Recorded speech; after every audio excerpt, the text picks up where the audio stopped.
Hello and welcome to the MS for Mama podcast. I'm your host, Abby Halberstadt, happy wife, mama to 10, Bible-believing Christian, and today we are diving into the wild and wonderful world of postpartum.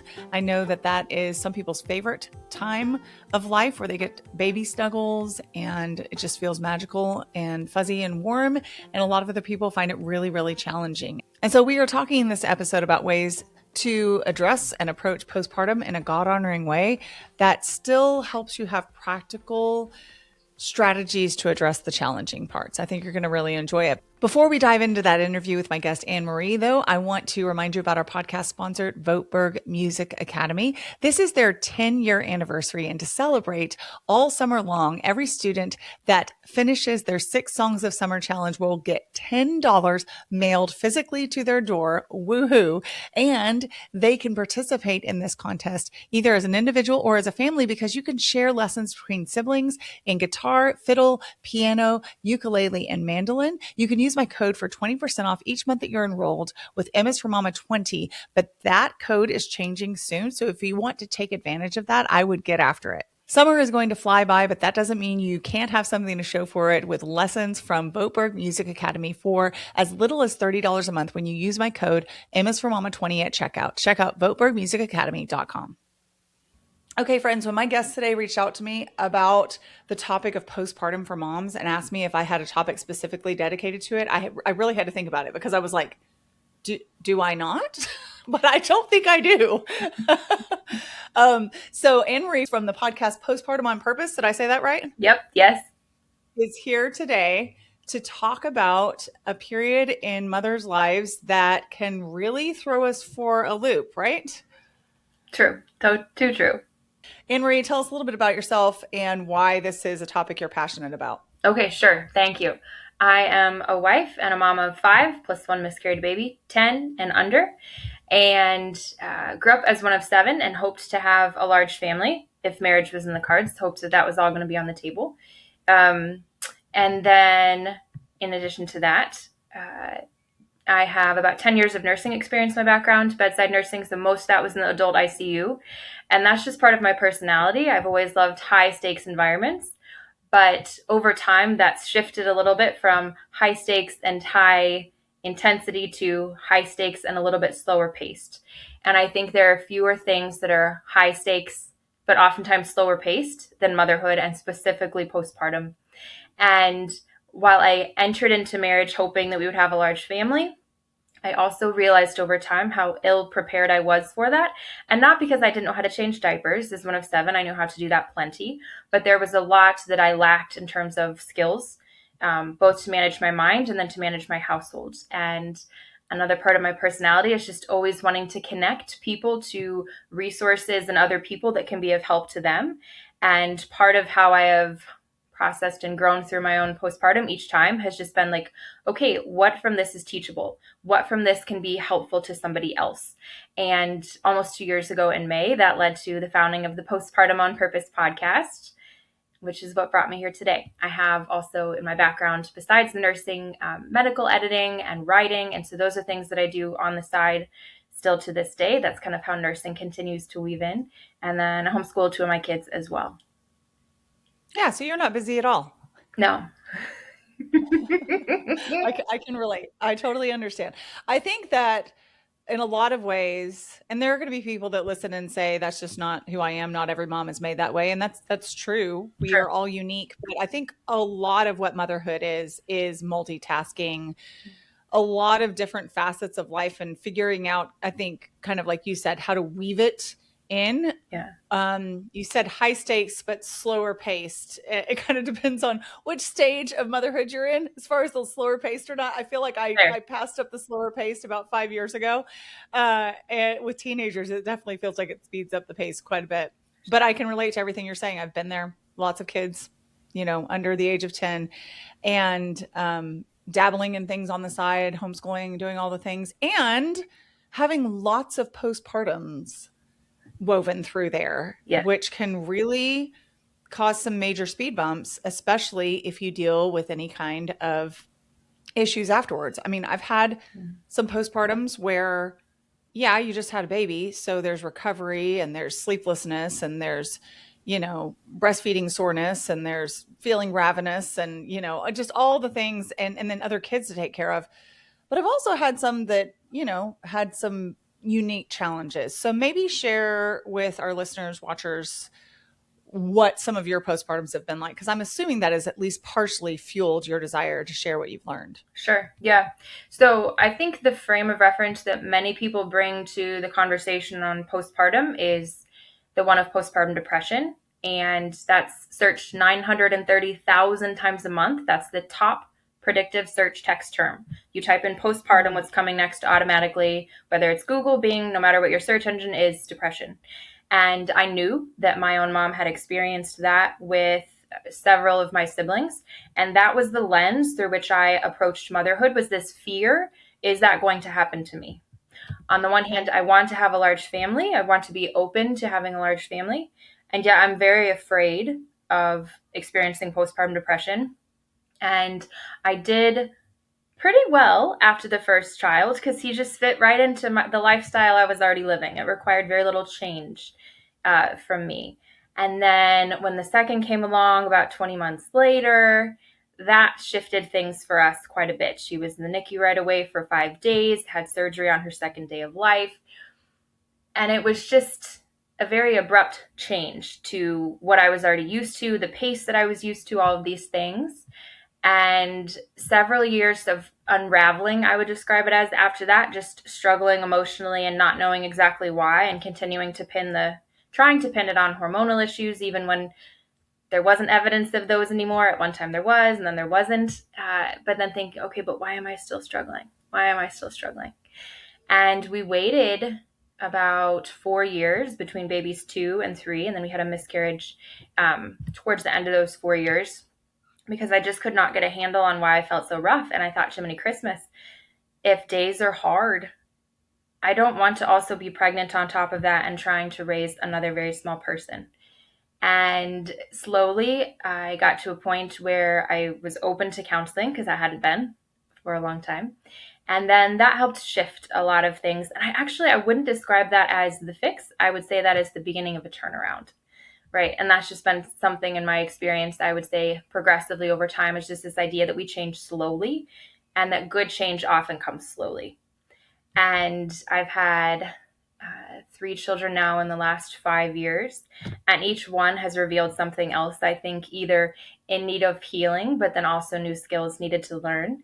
And God's grace has been there through each one. And specifically after my 4th child was born, the labor went well, but the birth ended up being traumatic. And people use that phrase kind of loosely. And so I do try to be cautious about my use of that word, not applying it to everything, but also recognizing that that can happen. But I would describe the 4th birth that way. And that led to a lot more fallout in the first year postpartum after he was born. And then I went back to counseling. So I'd gone for a year and then it's done. But went back to counseling when he was a year old, and I was describing things to the counselor, and she said, well, that sounds just like postpartum OCD. And I said, I don't have any problem washing my hands. That was the only frame of reference that. I don't have any problem washing my hands. I'm a nurse, for goodness sake. Like, nah, no. But the more that I learned about what that can look like, the more I was like, oh, that makes sense of a lot of things. That makes sense of a lot of things. And the more that I have learned, not just specifically about the PMADs, postpartum mood and anxiety disorders, but more just about motherhood and letting go of the anxiety that can be part of postpartum, and seeing postpartum as a time of growth, and seeing postpartum as a time for grace and for grit, right? So yes, some things are just challenges and we just got to wait them out or get through them. That's true. But then also recognizing, okay, where is God's grace wanting to meet me here? Where does God's grace want to meet me here? So not taking on a victim role of there's nothing that I can do. This is just going to happen to me, right? It's just here. This is just swallowing me up, or going to, or it could. And I'm living in fear that it might. But to say like, oh no, what if we could love who we become during postpartum? Not that we love every minute, but what if we could love who we become during postpartum? And that's the That's the core. That's the core idea at the heart of every podcast episode that I host. So, kind of walk me through what you mean by what if we could love who we become? Um, like in a self-love type of context, or in a I love what the Lord is doing in me through this, or kind of can you elucidate on that further? Sure. Yes. So what I'm specifically saying is that would be the opposite of motherhood will drain you, motherhood will deplete you, and motherhood will destroy you, and you won't recognize who Right. you are anymore. And so much Yeah. of the content that I see around motherhood is I'm going to lose myself, or you will lose yourself in motherhood. And so the opposite of that, I would say, is, but what are you being invited into? All in the Lord's Yes. time. Through motherhood, Yeah. what is it that you're being invited into? And rather than saying, my hair is going to fall out and I will be nutrient depleted and my brain will turn to mush, right? Like rather than going to that place of this is going to take and take and take from me, what is it that I will be given? What is it I will be asked to give? And who will I become in the process of that transformation happening? And so I really view postpartum now, especially specifically that first year of baby's life, I view it really specifically as an intentional window of opportunity, I think, because on the one hand, you've got things you can't change, right? You're acting under pressure. Your baby at some point is not sleeping that well. Hopefully they do. Some sooner than Yeah. others. But at some point your Yeah. baby's not sleeping well. And if you have older children, you're trying to help take care of them as well, right? Your hormones are shifting. Breastfeeding might be difficult for you. You have all these things. And then you also have what I think most of us are actually very unprepared for when the baby comes, which is slowness. I'm just feeding this baby again. I'm just changing another Hmm. diaper. I'm just up again in the middle of the night. Yeah. And to have to sit with who we are in those times is not easy, especially if we're not used to it.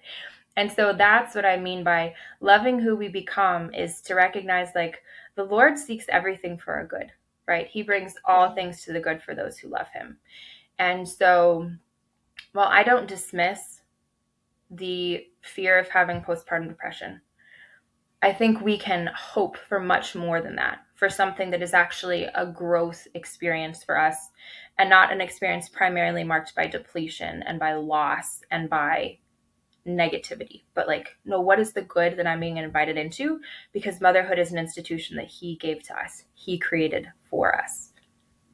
Yeah, I love that perspective. It's one that I talk about a lot in my newest book, You Bet Your Stretch Marks, because this narrative of motherhood destroying you, taking from you, making you less than, erasing you, all of those words, they're so, so harmful Yeah. to women going into marriage and potential motherhood, because Right. the Lord has wired our brains such that science, which is essentially the study of how God has designed us to be and people figuring it out and putting it on paper, right? Um, has discovered that the way we think about things and our expectations so often determines the outcome. Yeah. And it's not like you can just say, well, I'm just not going to have postpartum depression. My hormones Sure. are going to be perfectly balanced coming out of this birth and then have it be so. I don't believe in name it, claim it theology and manifesting my best destiny after birth. But we can recognize that even when we feel those symptoms creeping up, we can be more prepared. And that's something we're about to talk about, because you're big on preparing Yes. to have the best possible experience and to set yourself up for not being in despair afterwards, Right. whatever attack you receive potentially after you have that baby, but that we can be proactive and that we are not at the mercy simply of postpartum, which is a message that I hear often. It's like, well, it's not like I have a choice or any recourse in this.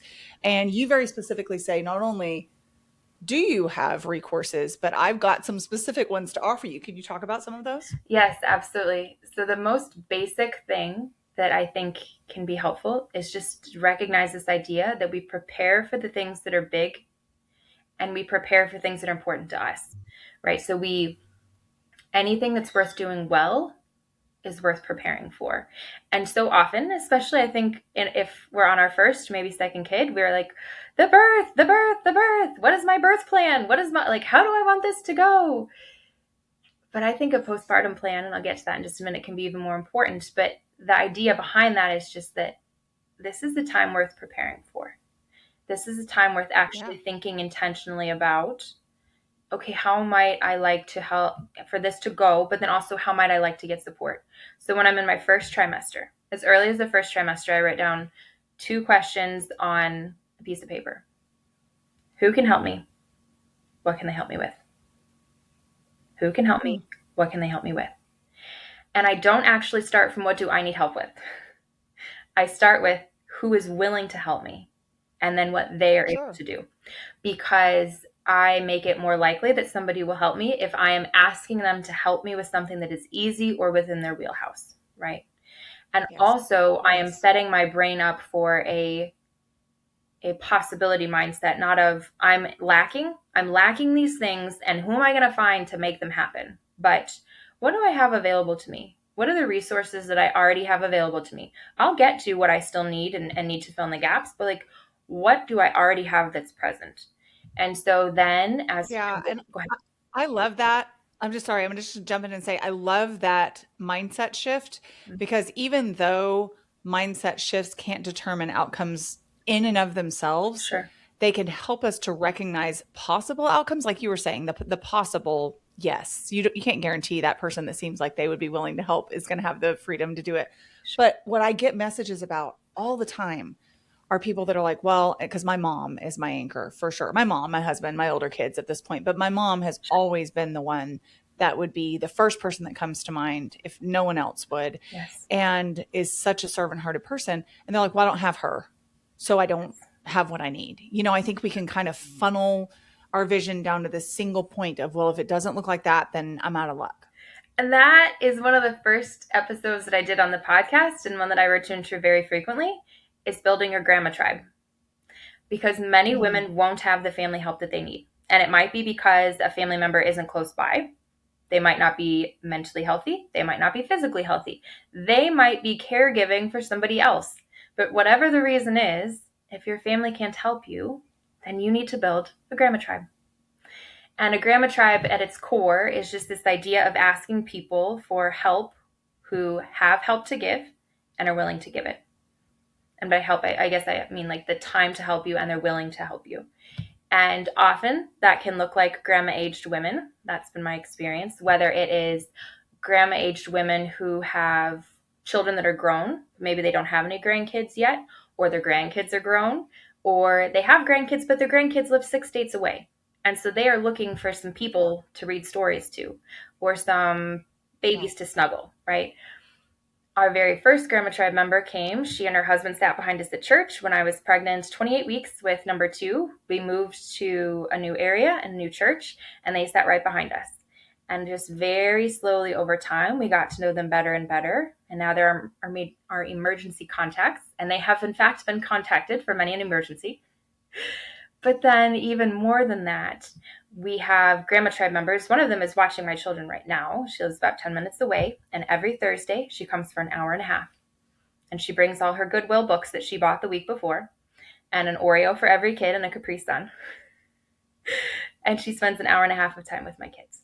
They are at her house right now because she was very gracious and said she would be willing to watch them there. But your grandma tribe are people that you know who are willing to help you in some way.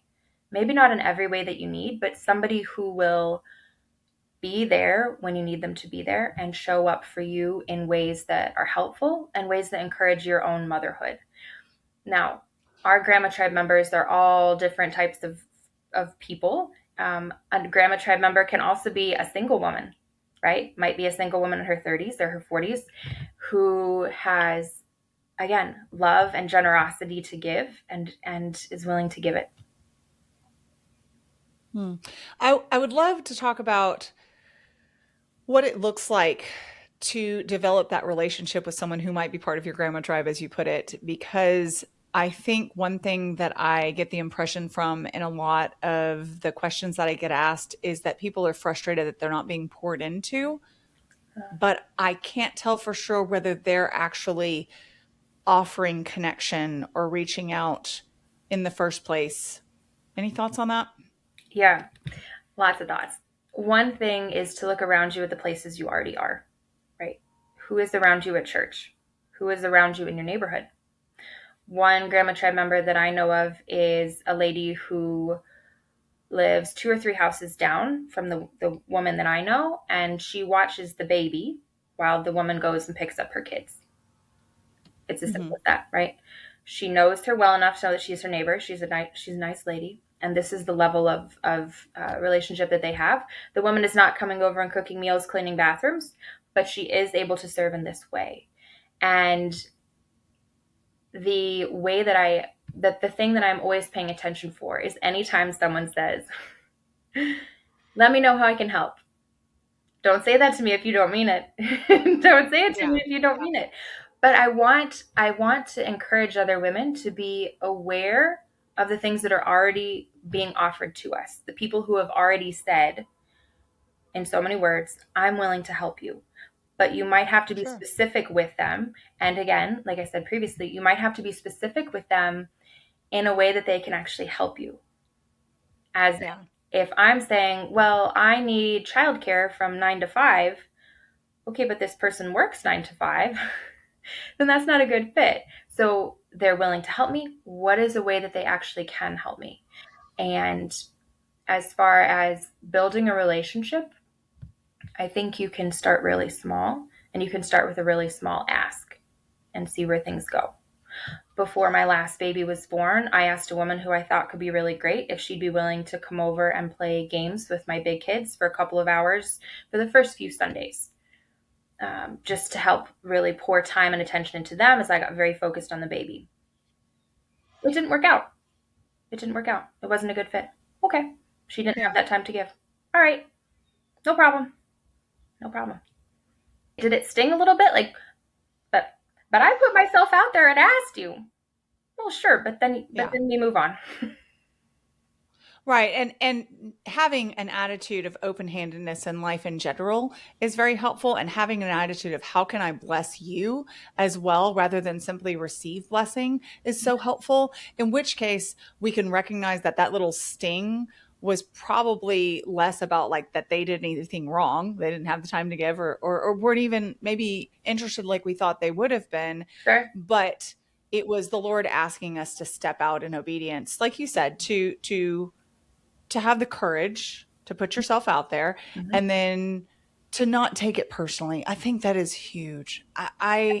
We're in a really tender place if we're doing this while we're pregnant because our emotions are high and our hormones are swirling, and that's just what I really encourage a lot of people to do in general, and something I have to remind myself to do is just not every seeming rejection is a rejection of you or a no to you as a person.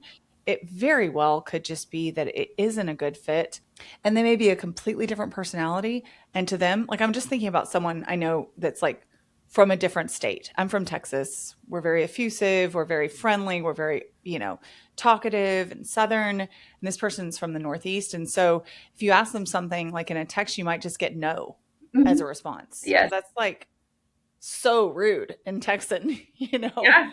And then you meet him and it's like, no, I wasn't mad. I wasn't upset. You asked me and I couldn't. So I said no. But, so we have to be careful not to invest too much in kind of the perfect narrative of what this would look like. And Yes. I like that you were able to pivot. So I'm assuming somebody else did work out.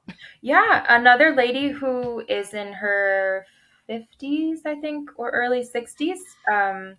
She had time in the summer and she came over for 3 Sundays, 3 or 4 Sundays in a row, and played life and biked with my kids to the park, which the first person, just like physically, fitness wise, like that wouldn't have been possible for them.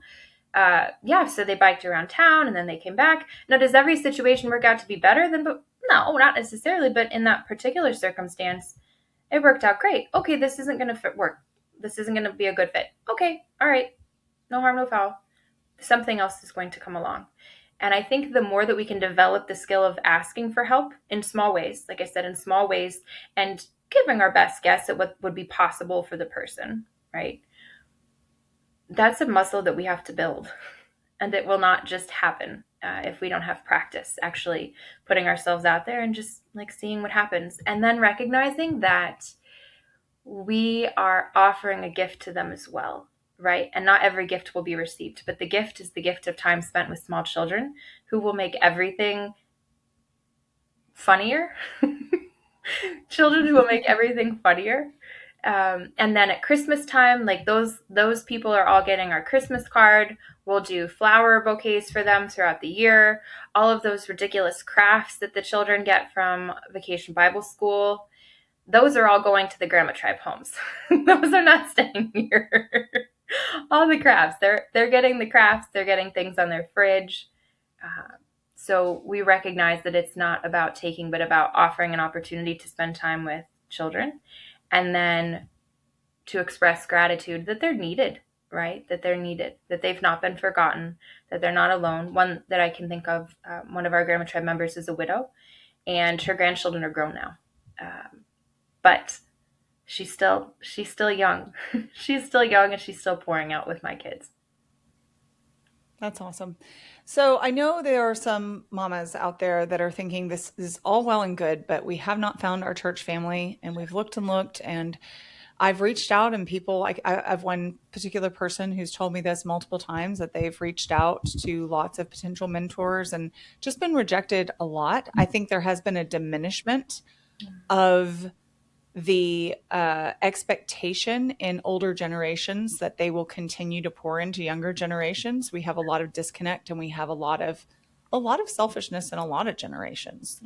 Sure. The idea of intergenerational living, of family members, building on the mother-in-law suite, or the place above the garage where mom goes if dad dies, and things like that. Yeah. Just, it happens, but it's not as common. Sure. And so there's going to be moms out there listening that are like, oh no, I've asked. I put myself out there and my spirit is just crushed at this point. So what? Am I out of luck? Or do you have any other ideas for postpartum prep if I can't get anybody to help me? Sure. Yes, absolutely. Things that I do to prepare for postpartum. One is to think about what actually will make the biggest difference for my postpartum experience. Is it going to be meals? Is it going to be getting the house cleaned by somebody else? Is it going to be people actually coming to spend time with me? And that's actually something that my best friend puts together a meal train.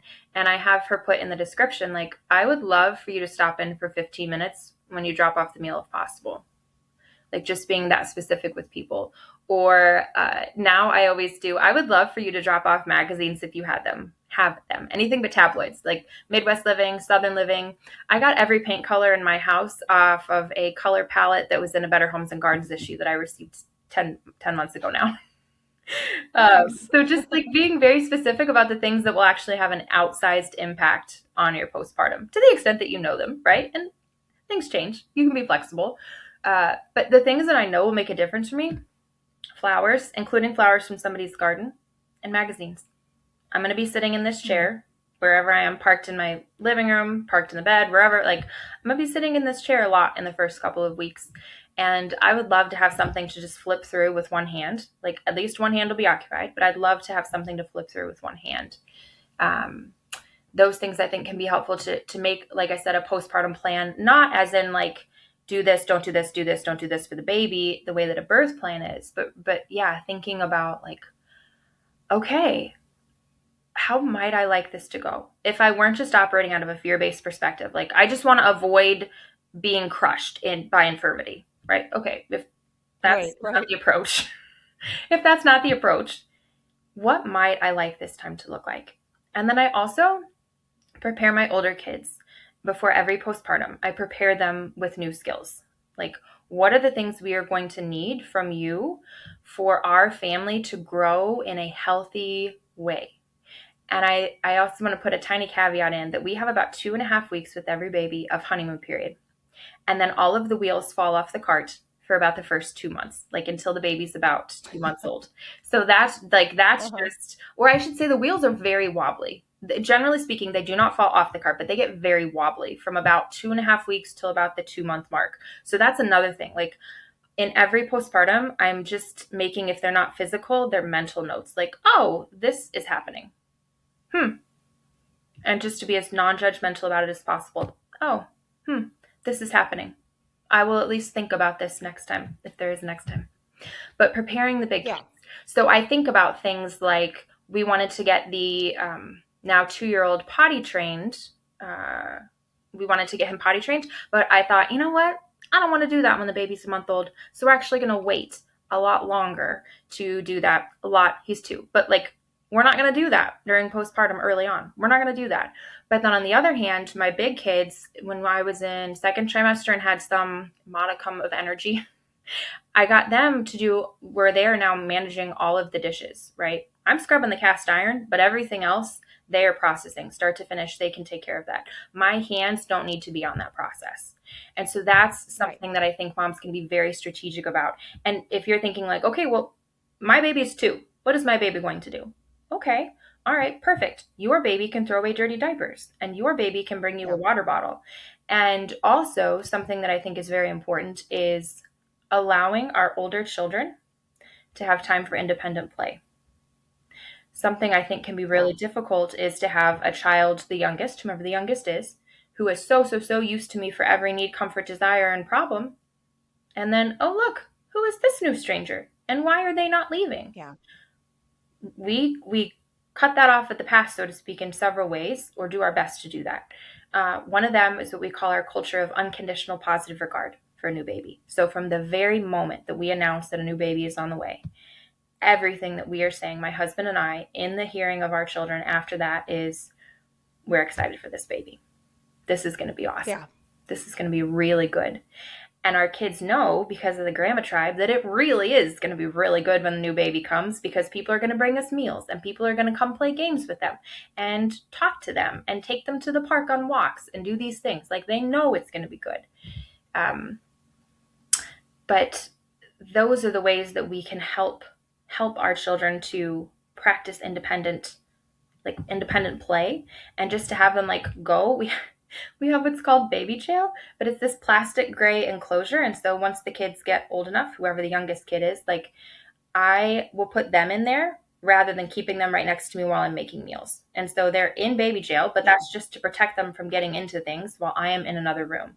But the point of it is for them to start to play independently so that I am not the answer to everything all the time for them, because I think that can be very depleting for moms as well. If I have an expectation that I am the answer to every child's need for all of my children at once, I, I can't do that.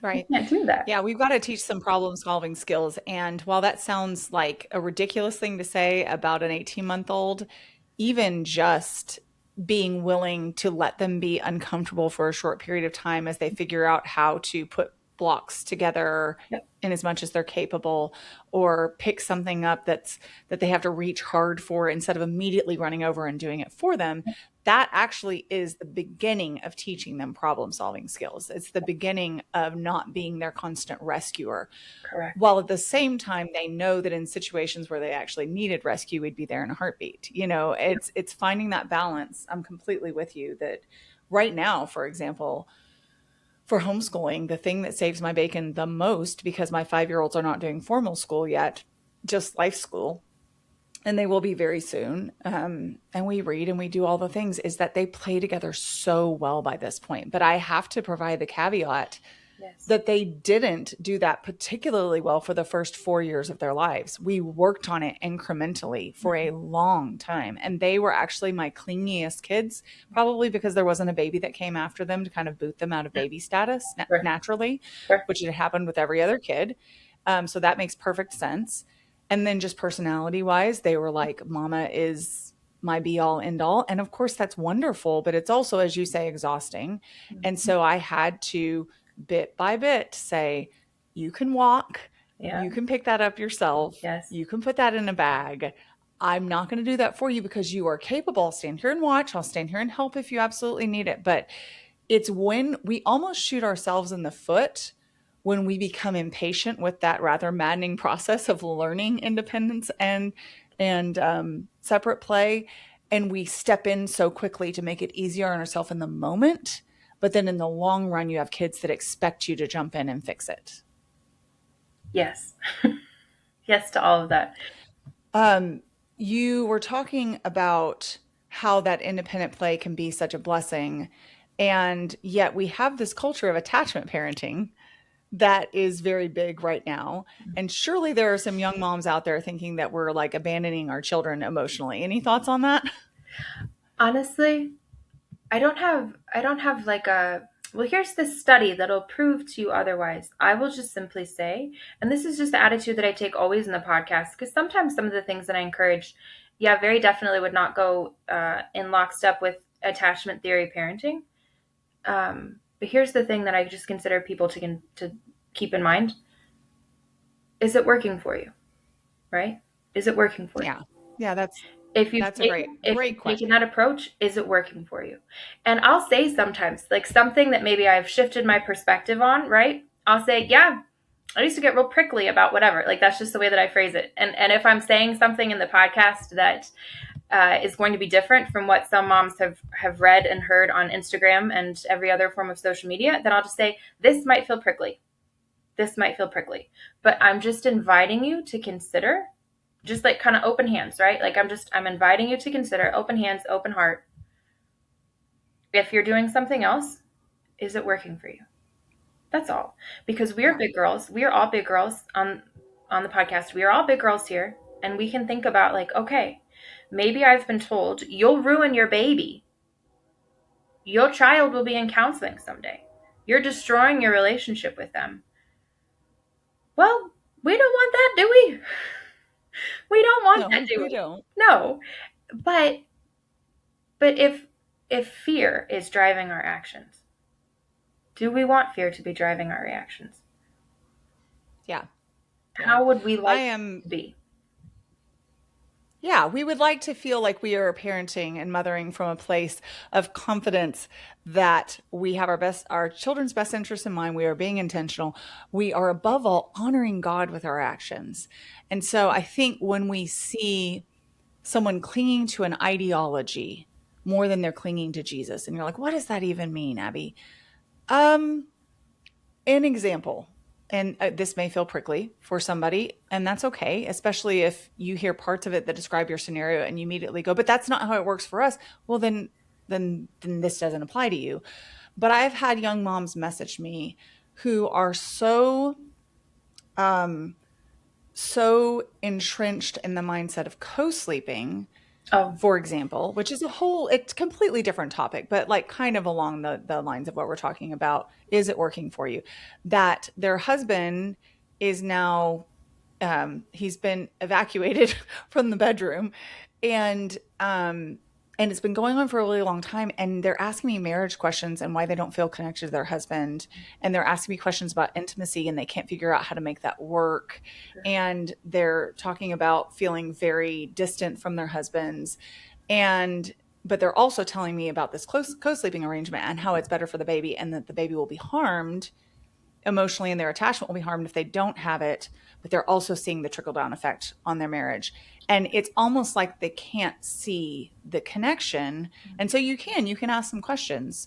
Now, someone out there is like, hey, we did that for 2 months. It worked great for us. And that was all the time that it great, great. If you figured it out, wonderful. I'm talking about the messages that I'm getting where people are not figuring it out. They are floundering and they are like, I don't know what to do. And I'm really afraid I'm going to ruin my baby, but also my marriage is in shambles, Is that working for them? Apparently not. right. So that's the point where that becomes a very wise question, because regardless of what the solution ends up being for you and your family and your husband, you should be asking your spouse that question and asking God that question. Lord, is this working in the way that you designed it to work for our family? And am I honoring and glorifying you and obeying you? And then, hey, husband, are you liking how this is going? Are we doing this well? Instead of, hey, Facebook group of women, am I doing this right? Sure. Yes. Yeah, I think it matters a lot who we listen to. I think it matters a lot who we listen to, and that it's very worth our time to be discerning.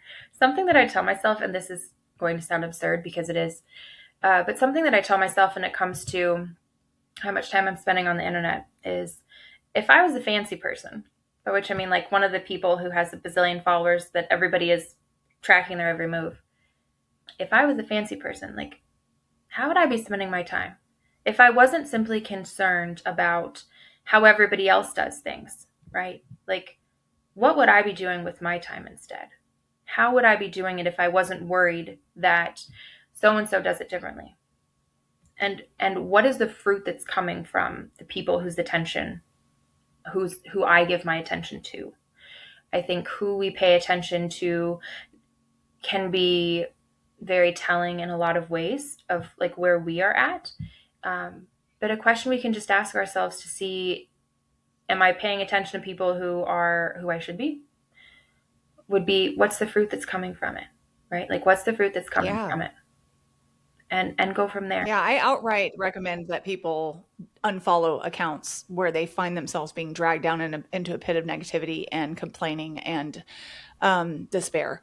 And they say, well, but it's funny, like they do it through humor. And it's like, yeah, but this is not the kind of humor that edifies. This is not joyful humor. This is Sure. the kind that's making you resent your calling. Right. That's not a good thing. No. Yeah, I think there's a lot of value in saying, where do I want my attention to go? And if I weren't just being sucked in by the algorithm, if I'm a fancy person, I can decide where my attention goes and who is worthy of the attention that I am bestowing upon them. Are they coming into it with just on a basic level, like-minded values, but really, like, are they coming to it from a heart that seeks Christ? And is that obvious in what it is that they're putting out there? Is it obvious that they're doing their best to follow where Christ is leading? Right. Yeah. Yeah, whatever you do, whether you eat or drink or prepare for postpartum or follow someone on the internet, do it all to the glory of God. You really could fill that blank in with washing dishes or teaching your kid math or going to the grocery store or talking to your neighbor. Just anything can be viewed through the lens of how is this making me more or less like Christ? And it doesn't even have to be that intimidating. I think that what's the fruit of this is a great question because it's just so simple. Is the fruit that I'm less content with my perfectly wonderful house and husband and children because I'm putting my attention over here? Or is the fruit that I am spurred on and encouraged by someone who is edifying me to be more like Christ? Because it's possible either way. The internet's a wild west crazy world out there in a lot of ways, but there's still good stuff. Before we sign off, I want to touch on something very practical, and that is preparing your body. And you talk about exercise. I have been a fitness instructor for 18 of the 20 years that I've been a parent. I love it. And I have exercised through every single pregnancy all the way till the very end. And I have very stupidly probably gone back to exercise very quickly afterward in my 20s and early 30s to the tune of like 2 to 3 weeks. And the last couple I was like, okay, 6 weeks is good. And I don't know if we were blessed with any more children, I'd probably have a much slower pace and much less. Sure. I mean, I just wouldn't feel kind of that impetus to get back in as fast as possible because I have to. I'm missing something, that I felt when I was 27. Yes. And I will say this, though. I have talked about some of my postpartum struggles, postpartum anxiety, postpartum depression, at least mildly. Postpartum anxiety was a little more than mild. Postpartum rage. I've not talked a ton, at least intentionally. Maybe I've woven it throughout without realizing it, or people are like, oh, I got that impression about you, about my postpartum strengths, because it tends to produce kind of a response in people where they're like, well, it must be nice. Well, aren't you privileged to be able to do that, kind of thing. And so you just kind of keep it close to the chest, because if it's not actually helping people, and people do perceive it as, well, just tell me how great you are, then why do it, right? Sure. But I will say that when you were saying, is this working for you, kind of however you worded it, where it was like, is this actually kind of helping or not? Is this actually producing good, or am I just doing a checklist? Because as I was listening to you talking about having people coming over, I know there are some people postpartum that don't want anybody to come over. Yes. I mean, they really just want to be in a bubble, and it would stress them to know that someone's coming over to play with their kids. So like, no, just let me be in a cocoon and leave me be. That's great, as long as you know that that's what works for you. Yeah. So yes, I went back to exercise too early, and I now know more about pelvic floor health and stuff to know that was stupid. But I also really thrived in being back in my normal routine as quickly as possible. Yes. That was helpful to me. Um, I actually preferred to be back at the gym with my kids, with my babies with me in their car seats, for an hour, like right beside me as I did a class kind of thing, and then Yeah. go back home and go back into my cocoon. That helped my brain a lot. Mhm. And so I now say that as a strength because that's the way God wired me, because someone else is like, that sounds crazy and I would have hated that. And I'm like, great, then don't do it. But I think it's okay to acknowledge, because when this idea of slow, slow, slow, slow, slow postpartum thing gets preached to you, and that's almost makes the walls feel like they're closing in on you. Sure. Some people are like, well, I'm doing it wrong because I want to Mhm. go and do with my kids and I do feel capable. Mhm. And I find myself getting depressed as I force myself to stay home. In other words, we all have different strengths and we all have different interests. But circling back around, that was a tangent. Circling back around to the exercise idea. You mentioned the account Nourish Move Love, and I love her. Talk to me about why you think that one's so great for pregnant and postpartum moms. Oh, great. Well, I think it's great for pregnant and postpartum moms because she has lots of specific content for pregnant moms, and then she has lots of specific content for postpartum moms as well. And I like her account, her approach, because for many reasons. One, she never says we're just here to lose weight, right? We're just here so we can fit into the bikini. We're just here so we can some strictly appearance based thing. What she says is we're here for functional movement. We are here so that we can pick up our babies off the floor, so that we can shut the car door with our foot as we've got a bag of groceries, so that functionally we can move through our day and feel well and capable doing that. And that's the Yeah. motivation. I love that her content too usually has two options. She's got herself doing the hardcore version. She's got a modification option as well, so you can pick your speed as far as what goes uh, with the what you have to offer on that particular day. She only offers encouragement. It's never like work harder, like anger. It's never from a place of anger. So all those things I think make it a great. I think they make Nourish Move Love a really great option. I also like pregnancy and postpartum TV. She has, generally speaking, there are no pull up challenges. For instance, Nourish Move Love versus pregnancy and postpartum TV. There will be no pull up challenges there. But those are great options as well. Sometimes I'll do those just for a quick, like she has a lot of 15 and 20-minute ones. Nourish Move Love has a lot, in general, has longer content, longer form content, by which I just mean like 30 and 35 minutes. I don't mean an hour, Yeah. but Yeah. longer stuff versus like a 10-minute exercise snack. For instance, I've heard them called. And then if you really want to go gangbusters, Glow Body PT is a third channel that she was previously military, and you can tell. But I think just exactly as you were saying, postpartum strengths and what does every woman have and what helps her feel alive and come alive during postpartum is going to be different. And this is just something I'll say over and over again. We're big girls. We can look at how things are going and the way that we are approaching things and say, oh, that's actually not really working for me. I wonder what else I could Yeah. do. And it Yeah. can really be just that judgment free. Like just that, oh, that's curious. I thought blah, blah, blah, blah, blah was going to be great for me. My friends are doing it that way. My sister is doing such and such. Oh, it's not. That's the virtue of Yeah. humility. It's a virtue of humility to be able to say, oh, okay. So in postpartum, there actually, for the first time ever, these came out of Canada, not out of the US, but last year there were exercise guidelines released for postpartum women for the first time ever. Like that had never been a thing before, that there were formal guidelines. They're very, very basic. I think it's 120 minutes per week. Like Hmm. trying to do 30-minute sessions 4 times a week as early as you can start.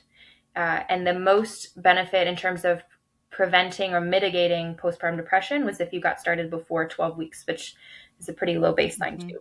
But I think we can say exercise is medicine without saying, I need to walk to the park 3 miles carrying my child here and then the double stroller. And then I also have all of our various accoutrements and things, right?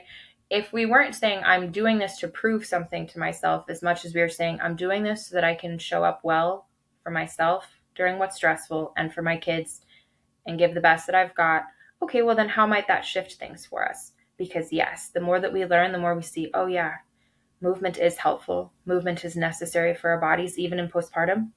And we'll just listen. We'll just listen to what our bodies say. If there's more pain, okay, we back Right. off. If there's more Yeah. bleeding, okay, we back off. Perfect. Yeah. Yes. I mean, everything you're saying about adjusting, assessing, it's just wisdom. Like, we don't need to copy paste someone else's motherhood, someone else's birth, someone else's postpartum, someone else's marriage, someone else's walk with the Lord.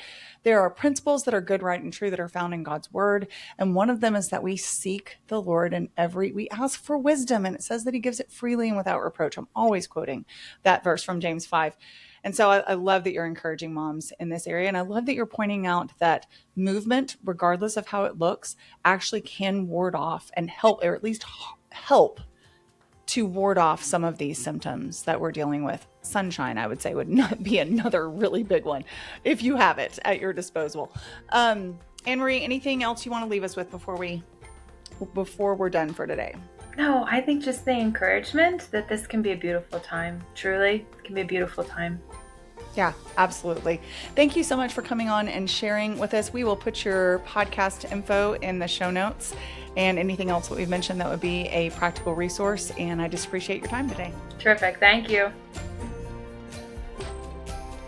If you enjoyed the MS for Mama podcast, I would be so honored if you would subscribe and follow along, maybe share with friends or even leave a review. And if you want more content on motherhood and biblical responses to cultural issues, be sure to follow along on Instagram at m.is.for.mama.